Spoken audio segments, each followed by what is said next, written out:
तर जय मित्रांनो, आज आपल्याला बघायचं आहे दिल्ली सल्तनतीतील एक महत्वाचा वंश म्हणजे सय्यद वंश.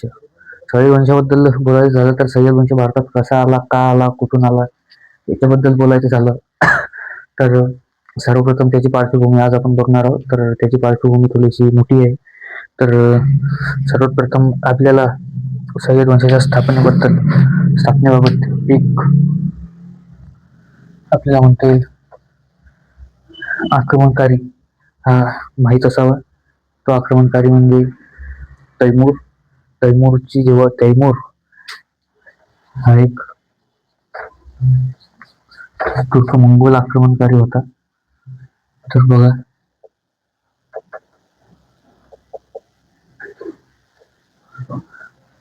तैमूर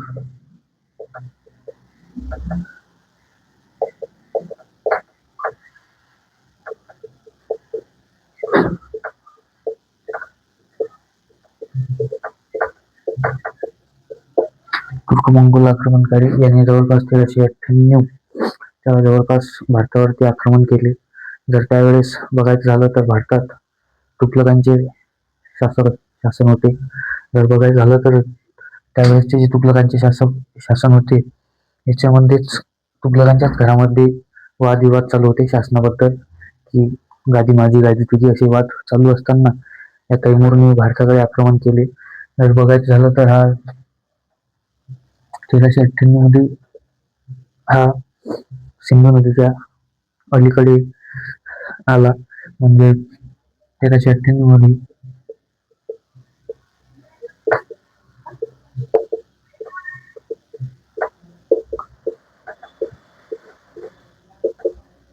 1398 मध्ये सिंधू नदीच्या काठावर आला. व जर बघायचं झालं तर 1398 मध्येच याने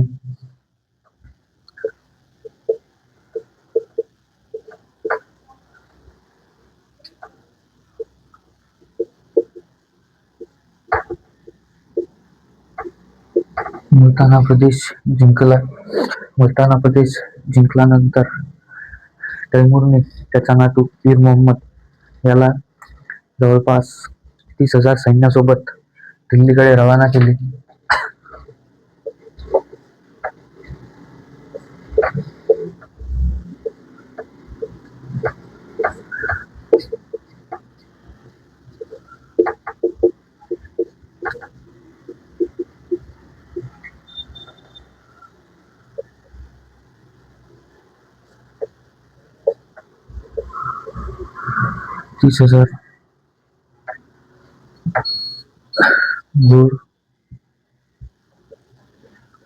घोडदळासोबत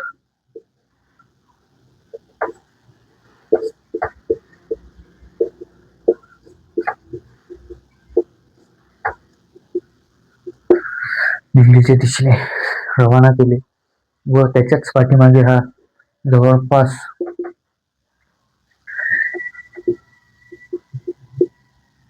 92,000 सैन्य घेऊन दिल्लीकडे येण्यास सुरुवात केली. याचे दिल्लीवरती आक्रमण करण्याची कारणे जर बघायची झाली तर एक म्हणजे तुघलकांचे विस्कळलेले प्रशासन. म्हणजे जर बघायचं झालं तर त्यावेळेमध्ये तुम्हाला आधीच सांगितलं मी की तुघलकांच्या घराघरातच भांडणं चालू होते, की गादीवर मी बसणार, गादीवर मी बसणार असे भांडणं त्यावेळेस यांचे चालू होते. यांचे जसे भांडणं चालू होते ही एक प्रमुख संधी होती याच्याकडे दिल्ली ताब्यात घेण्यासाठी. याने या संधीचा फायदा घेतला व दिल्लीवरती आक्रमण केले.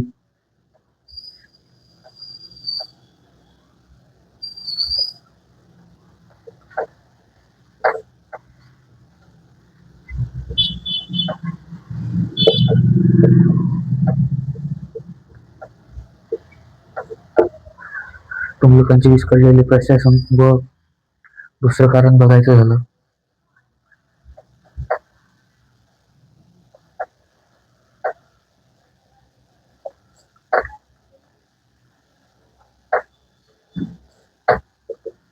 दिल्ली लुटण्याचा हेतू. हे दोन प्रमुख उद्देश त्याच्या या आक्रमणामागे होते. हे आक्रमण केल्यानंतर हा दिल्लीमध्ये जवळपास 14 दिवस राहिला.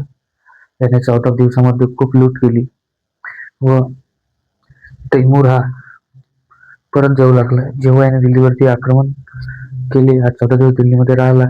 याने जवळपास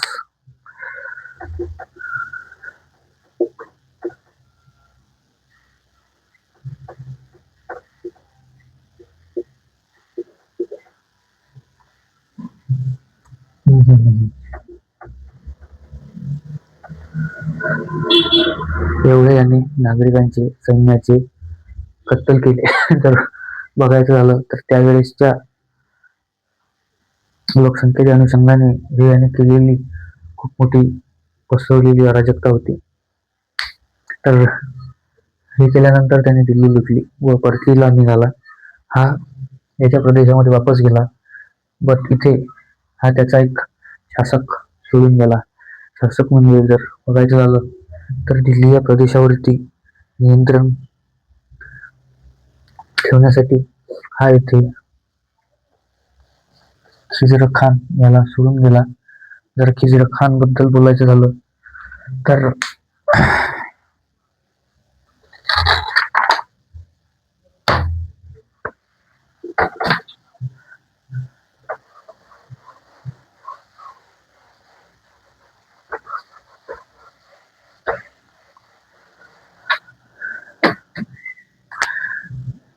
ठीक त्याचा गव्हर्नर, मराठीमध्ये आपण त्याला राज्यपाल म्हणतो, तो इथं सोडून गेला या प्रदेशावरती नियंत्रण करण्यासाठी. त्याचं नाव खिजर खान. हाच खिजर खान पुढे जाऊन याने सय्यद वंशाची स्थापना केलेली आहे याला बघायला मिळते. तर हे झालं सय्यद वंश भारतामध्ये येण्यामागची पार्श्वभूमी. आता आपण सय्यद वंश व त्याचे झालेले प्रमुख शासक यांच्याकडे थोडं बघूया. जर बघायचं झालं तर आजचा आपला मेन टॉपिक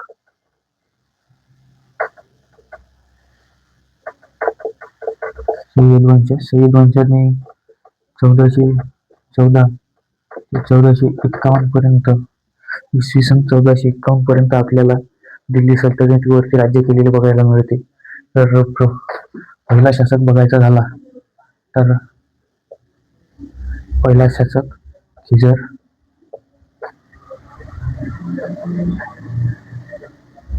खिजर खानचा शासनकाळ जर बघायचा झाला तर 1414 ते 1421.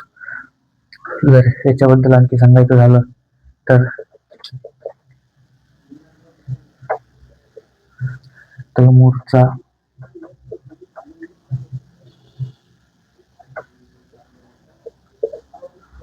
अधिकारी, आता या तैमूरचा मृत्यू हा 1404 मध्येच झालेला होता. त्यानंतर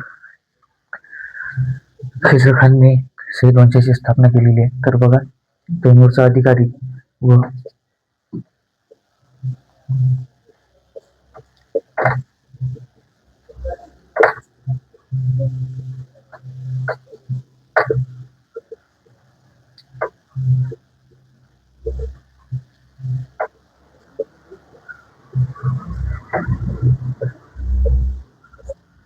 सय्यद वंशाचा संस्थापक व प्रथम शासक जेव्हा सत्तेवरती आला तेव्हा तुघलकांच्या विस्कळलेली प्रशासकीय व्यवस्था, राजकीय व्यवस्था व विस्कटलेले सैन्य धोरण याच्यामुळे जी दिल्ली सल्तनत होती याच्यामध्ये पसरलेली अराजकता, दोआबमध्ये झालेले बंड आणि जे छोटे मोठे राज्य होते त्यांनी केलेले बंड मोडण्यासाठी याने खूप कार्य केले. याने सर्व प्रशासकीय व्यवस्था व्यवस्थित केली, सर्व राजकीय धोरण व्यवस्थित केले. त्यांनी आल्याबरोबर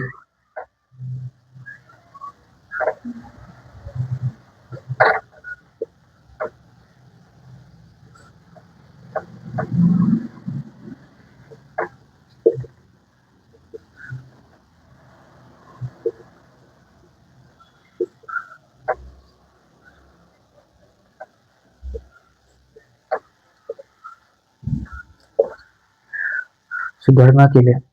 याने गुजरात या प्रदेशावरती ताबा सुद्धा मिळवला.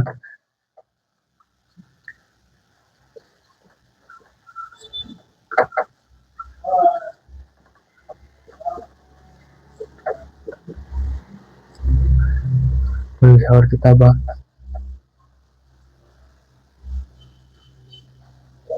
दोआब मधील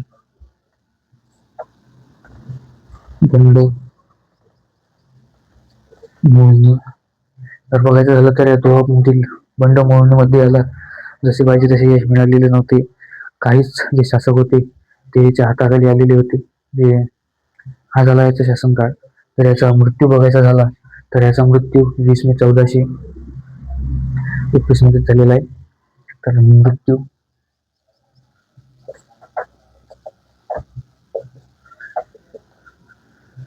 20 मे 1421. याच्या मृत्यूनंतर मुबारक शहा हा सत्तेवरती आला.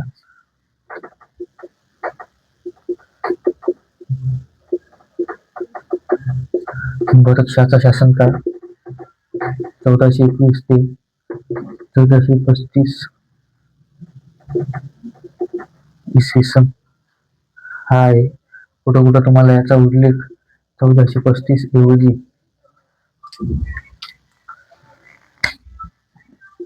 1434 सुद्धा बघायला मिळतो. तर मुबारक शहाबद्दल सांगायचं झालं तर यांनी यमुना नदीच्या काठावर याच्याच नावावरती मुबारक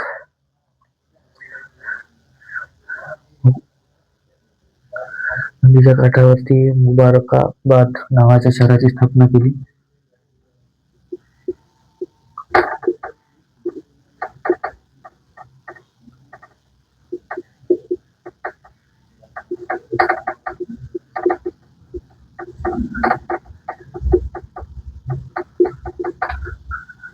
जर कुठल्या नदीच्या काठावर जो प्रश्न आला तर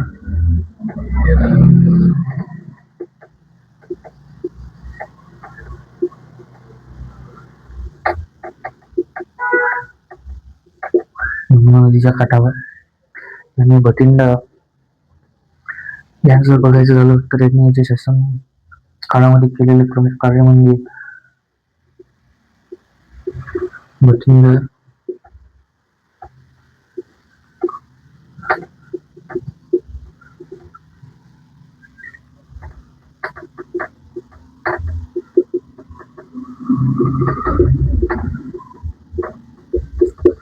यांनी बठिंडा दोआबमधील बंड मोडून काढले. जर बघायचं झालं तर हा दोआब हा प्रदेश म्हणजे याच्याबद्दल जर तुम्हाला सांगायचं झालं तर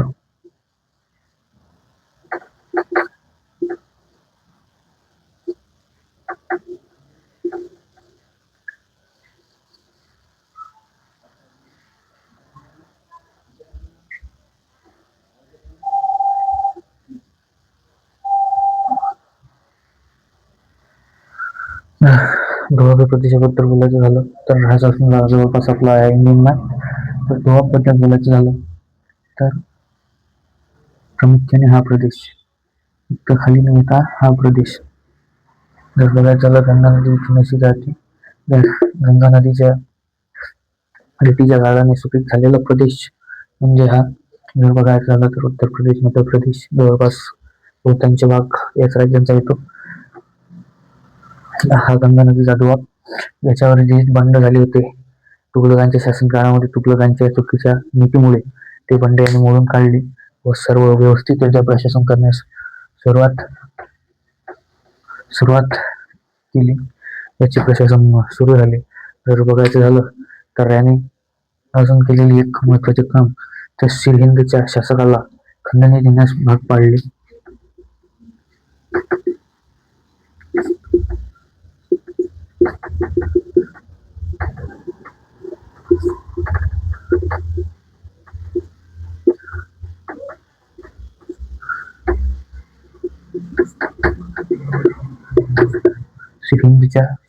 सिरहिंदच्या शासकाला खंडणी देण्यास भाग पाडले. हे जर खंडणी बद्दल बोलायचं, खंडणी म्हणजे साध्या सिंपल भाषेमध्ये हप्ता.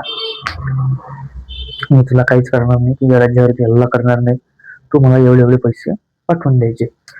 सिंपल कन्सेप्ट खंडणीचा. तर याचा मृत्यू बघायचा झाला तर आता याच्या मृत्यूबद्दल थोडस कन्फ्युजन मध्येच आहे.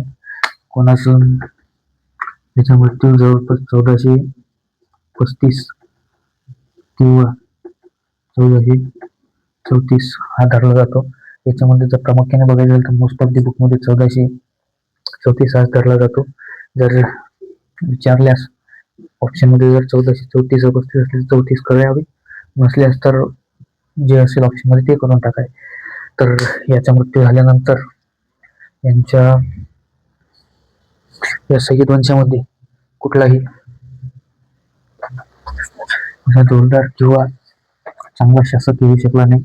त्यामुळे याचा पडता काळ सुरू झाला. जे पुढचे 2 शासक आहेत त्यांचा तुम्हाला कार्यकाळ माहीत असणे एवढेच आवश्यक आहे. पुढचा शासक आहे महमूद शाह.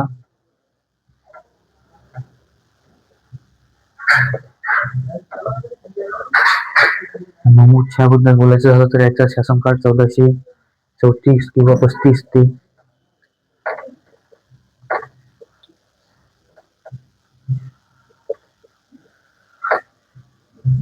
1434 किंवा 35 ते 1445 हा याचा 45 हा याचा शासनकाळ ग्राह्य धरला जातो.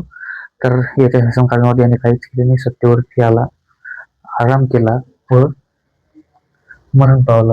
आणि जो चौथा शासक आहे त्या चौथ्या शासकाबद्दल बोलायचं झालं तर त्याचे नाव आहे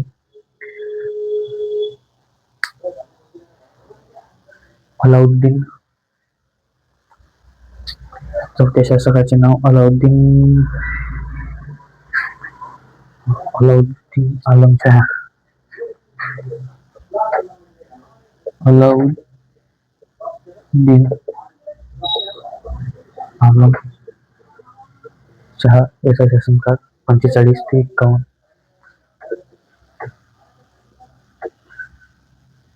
1451 जर बघायचा झाला तर सय्यद वंशाचा अंत. याने याच्या शासनकाळामध्ये काही कार्य केले नाही. उलट याने दिल्ली सोडून दोआबमध्ये जाऊन राहणे मस्त प्रेफर केले. आणि दोआबमध्ये जाऊन राहिला. याने स्वइच्छेने गादी सोडून दिली व दोआबमध्ये गेला.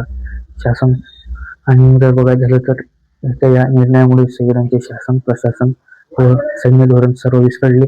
याच्यामुळे सय्यद वंश हा संपुष्टात आला. तर सय्यद वंशाबद्दल जर इम्पॉर्टंट पॉईंट सांगायचे झाले तुम्हाला तर त्याच्यामध्ये तुम्ही मुबारकाबाद यमुना नदीच्या काठावर आणि मुबारक शहा याने स्थापन केले हे महत्वाचं आहे. याचा मृत्यू हा सुद्धा महत्वाचा आहे. आणि सय्यद वंशाचा कार्यकाळ हा सुद्धा महत्वाचा आहे. तुम्ही याच्याकडे लक्ष द्या. जर बघायचं झालं तर यांचे कार्यकाळ तुम्हाला लक्षात असणे आवश्यक आहे. यांनी कार्य काही केलेलेच नाही तर काय. तर ओके, आजचं लेक्चर इथे संपलं. जय हिंद, जय भारत. भेटू नेक्स्ट लेक्चरमध्ये. जर कोणाला जर नोट्स वगैरे काही हव्या असल्यास आपलं टेलिग्राम चॅनल जॉईन करा किंवा माझा व्हॉट्सअप नंबर सुद्धा लिंकमध्ये दिलेला राहतो. त्याच्यावरती मेसेज करा, तुम्हाला नोट्स मिळून जातील. जय हिंद, जय भारत.